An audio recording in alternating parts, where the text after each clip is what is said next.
Président, merci de nous accueillir pour faire le bilan. En général, à la fin du mois, au début du mois de janvier, on prend des bonnes résolutions. Là, on est à la fin du mois de février. On va faire un peu le bilan de cette première partie de votre présidence.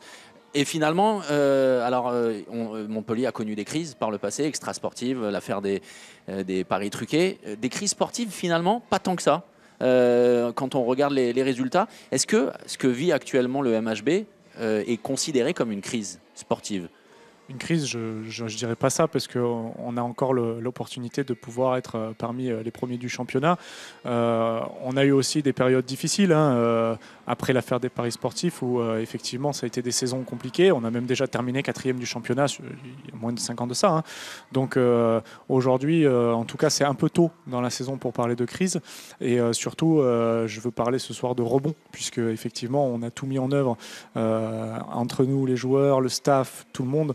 On a bien profité aussi d'être ensemble sur les déplacements européens, etc., pour pouvoir mettre en œuvre les choses pour rebondir et redonner au Montpellier Handball la place qui est, je l'espère, la sienne. Alors c'est ça qui est assez étrange, c'est parce que sur la scène continentale et sur la scène nationale, il y a deux visages du MHB. On a l'impression qu'il y a un écueil psychologique. Est-ce que vous partagez ce sentiment? Oui, complètement. C'est vrai qu'on le voit sur le terrain.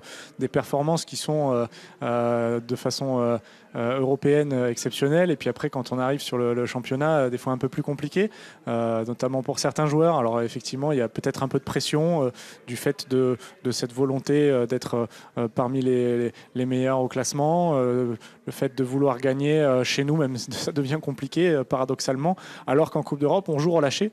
On joue des matchs finalement que peut-être on aborde en statut d'outsider, on va dire, et dans les têtes, tellement libérés que ça donne de belles victoires, quoi. Alors comment vous expliquez ça aussi? Parce que quand on prend le titre majuscule du MHB en Ligue des Champions, finalement les choses n'étaient pas tant différentes que ça. Alors est-ce que c'est un problème de compréhension, de groupe? Est-ce que c'est un problème d'hommes tout simplement? Ou est-ce que c'est un problème lié à des joueurs?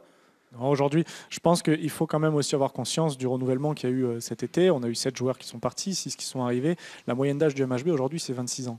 Donc on a des joueurs en construction, on a des joueurs aujourd'hui en groupe en construction, on a des joueurs aujourd'hui qui doivent prendre un petit peu d'expérience, un petit peu de maturité pour, dans ces money time qu'on a pu perdre sur les matchs qu'on a fait ces derniers temps, finalement, que ça bascule en notre faveur.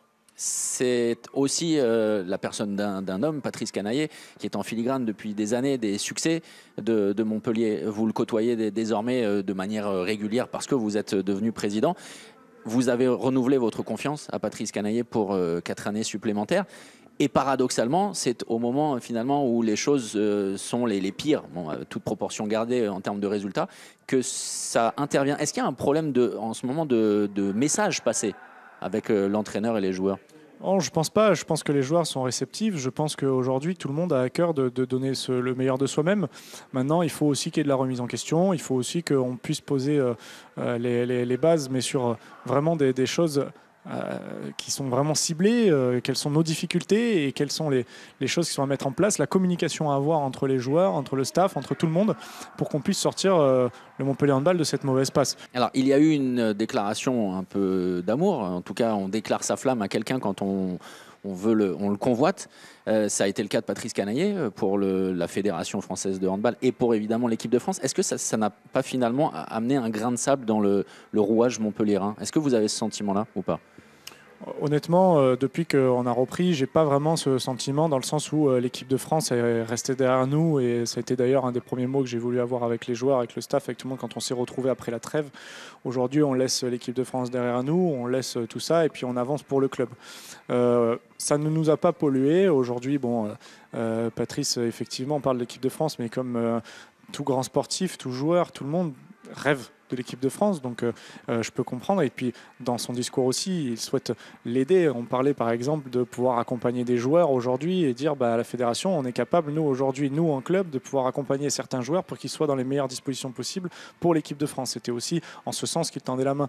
Moi aujourd'hui, l'équipe de France, c'est un sujet qui m'intéresse puisqu'on a forcément à cœur d'aider notre équipe à briller sur la scène internationale, mais aujourd'hui vraiment ce qui nous intéresse le plus, c'est Montpellier Handball. Et Patrice, en priorité, est au cœur de tout ça pour régler ces problèmes-là, puisque lui-même est parmi les plus affectés de cette situation, puisqu'il a toujours connu le Montpellier Handball au plus haut, puisque c'est lui qui l'a amené au plus haut.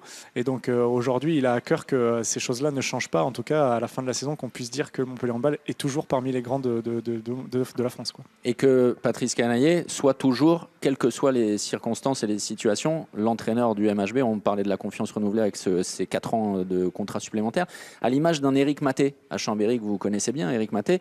Est-ce que ce serait envisageable de laisser la porte ouverte à Patrice Canaillé pour lui donner libre cours à son ambition aussi, mais qu'il reste entraîneur du MHB? Est-ce que ça, c'est envisageable? C'est une question finalement qu'on ne se pose pas, puisque l'équipe de France a fait ses choix, et finalement aujourd'hui c'est tourné vers une continuité, on va dire, et puis justement de Éric Maté. Nous aujourd'hui on ne se pose pas ces questions-là, on se concentre sur le club. Alors je sais que du coup je botte un peu en touche en répondant comme ça, mais vraiment, la discussion n'a pas eu lieu puisque la demande n'a pas eu lieu. Donc à partir de là, on se concentre sur le club, on se concentre sur le Montpellier Handball. Si un jour la fédération vient nous voir, toque à la porte et nous dit on a besoin d'un entraîneur comme Patrice Canaillé à la tête de l'équipe nationale, à ce moment-là on discutera. Mais aujourd'hui, il n'y a pas lieu de se poser ces questions-là. Donc on en reste sur le point des conjectures, on a bien compris. Patrice Canaillé qui incarne justement ce MHB-là, avec les titres successifs, cette incroyable histoire, le plus grand palmarès du handball français, en club évidemment, le plus grand club français. Est-ce que finalement, Patrice Canaillé, qui s'est souvent montré comme le patron, le taulier de Montpellier, l'est encore? Qui est le vrai patron à Montpellier? Aujourd'hui, au niveau sportif et structurel, aujourd'hui, Patrice Canaillé, c'est le club du Montpellier Handball au quotidien. C'est lui le manager général, c'est lui l'entraîneur, c'est lui en qui on a complètement confiance, que ce soit moi, que ce soit tous les actionnaires et tous les partenaires, le public partage ça. Aujourd'hui, en tout cas, le patron sportif du club, c'est Patrice Canaillé. Après, effectivement, moi, je mets les objectifs à plat, j'explique ce que je souhaite et on avance en ce sens. Mais aujourd'hui, on avance en ce sens de façon collégiale aussi, et puis parce qu'on partage une vision avec Patrice assez commune du Montpellier Handball et de ce club pour justement qu'il soit parmi les grands de France et d'Europe, quoi. Donc ça n'est pas dur alors si je dis de vivre dans l'ombre de Patrice Canaillé, vous n'allez pas le prendre comme ça, mais de trouver sa place en tant que président, c'est finalement simple, c'est ce que vous nous dites? Oui, j'ai aucun problème avec ça, dans le sens où aujourd'hui on va dire que publiquement, Patrice est en lien direct avec tout ce qui est l'aspect sportif. Moi, j'œuvre après derrière sur tout ce qu'on doit faire pour un club, c'est-à-dire avec les relations des partenaires, les collectivités. Vous voyez, ce soir, on avait un grand événement avec notre belle région Occitanie, et donc tout ça, c'est des choses avec lesquelles je suis directement lié. Aujourd'hui, l'idée, c'est vraiment de chercher à ce que le Montpellier Handball, en tout cas la marque Montpellier Handball, puisse briller au niveau national, voire international.